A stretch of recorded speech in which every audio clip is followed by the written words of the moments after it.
What's going on today, you guys? Today we are back with another video, and in this video I'm going to give you guys 7 tips that I really wish I knew when I was just starting out as a jazz musician. If I would have known these things and taken them seriously, these would have helped me out a ton and made me better a lot faster. So if you guys are just starting out or you're an intermediate jazz musician, this is the video for you. So without any further ado, let's get right into it.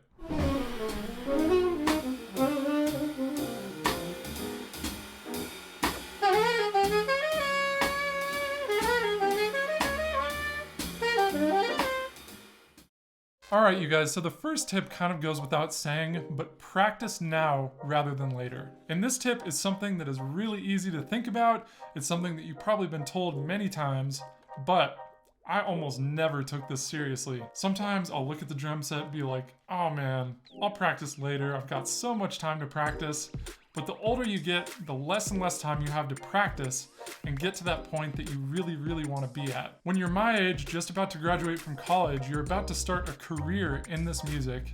And when you're about to start a career in the music, you basically need to have all of your practicing, for the most part, out of the way so you can hit the scene, be a great musician, be great to work with, and all these things. And if you have to practice at the same time as trying to get these gigs, which of course you still need to practice throughout your entire life, but the bulk of the essential practice needs to be done before you're a professional jazz musician if you're trying to be playing at that highest level. So this is something I still need to remind myself to this day: practice now rather than later, and get those essentials out of the way and get them rock solid. Number 2, and another thing that I really was told a lot, but I never took it seriously and I really never did it, even to this point in my life right now. This one is save your gig money, or at the very least, invest it into things that are gonna help your business, being instruments, a camera to start a YouTube channel, microphones, something to record yourself.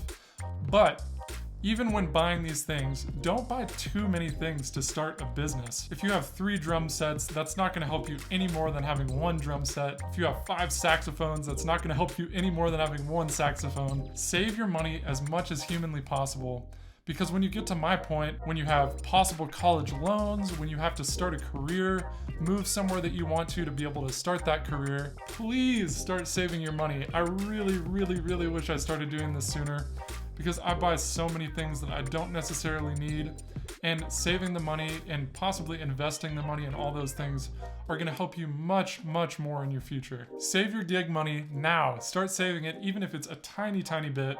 If you need to pay your gas, put maybe a quarter of that gig money into a savings account and really try not to touch it. It's kind of an obvious thing, but it's a lot harder to do than it sounds in practice, especially when you're not making a lot of money as a young musician.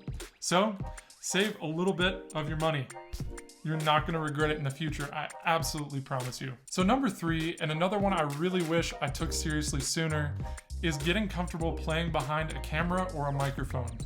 Whenever I used to start playing behind a camera or even a microphone in a recording studio or anything, I would really tense up, not be playing my best, and just be constantly thinking through all these things, being anxious about the recording that is permanent. So the more you do it, I can tell you from experience now, the better and the more comfortable you'll get behind the camera. Even recording yourself on your voice memos and getting comfortable doing that, recording yourself on your iPhone, getting comfortable doing that and listening or watching back. This is an invaluable skill at this point that I really wish I got dialed in sooner, because you're gonna have college audition tapes, you're gonna have videos that your friends wanna record with you, you're gonna be getting recorded in the studio, you're gonna be having live streams from a gig that you're playing. All these things include a microphone and a camera. So getting comfortable playing behind the camera or the microphone is an invaluable skill that you should start working on as soon as you possibly can. So number 4, and something I've stressed a lot on this channel, is go to every jam session you possibly can. And of course, this is a very hard thing to do right now, and I do not recommend doing things that you don't think are safe. But going to jam sessions and getting my ass kicked was definitely one of the things that made me grow the very quickest when I was young and just starting out in jazz music. Because this is something that a lot of young jazz musicians don't want to do, because it exposes you to older jazz musicians, a lot of other people in your community, and if you suck, people might remember it. But the thing is, you should suck now at the jam sessions, because you will slowly get better the more you play these, the more tunes you learn, the more people you play with, and If you're really humble and respectful to the other jazz musicians, you will start slowly growing and all these jazz musicians will see it. And it might be even a really fast growth if you're really committed to going to these jam sessions, learning tunes, and getting better each time you go to these. And I did this when I was younger. I started hitting jam sessions every week or multiple times a week, going out almost every night, and this made me grow so quickly. It's so fun to be playing with other people. You meet other musicians, but most importantly, when you're going to these jam sessions, don't have a big ego. Be humble and respectful to the other jazz musicians there, even if they're worse than you or way better than you. So at number 5, going right along with the last one, is trying to find an older jazz musician that can be a mentor to you. And this is something that I did right around my junior year of high school. There's a great trumpet player in Denver named Brad Good, and he always had a jam session every single Monday that I could go to. So I drove like 45 minutes every single Monday to go to this jam session. And at first, I was really sad. I was not a very good musician, but I kept going back every single week, learning a little bit more, having my feel a little bit more rock solid. And slowly, this older trumpet player, Brad Good, started to notice me more and more. And eventually that actually led to having that jam session gig every single Monday. And this was with an awesome band. For a little while it was with great bassist Paul Warburton, who played with Bill Evans. This trumpet player Brad Good has played with Joe Henderson, Jimmy Heath, so many other people. And this band at the jam session was just absolutely incredible. It also included a younger guy that was quite a bit older than me and quite a bit better than me, Alex Heffron, who's a great guitar player in the Denver area. And man, this jam session made me grow faster than anything else, especially having the gig every Monday, playing for 3 hours straight with these incredible musicians.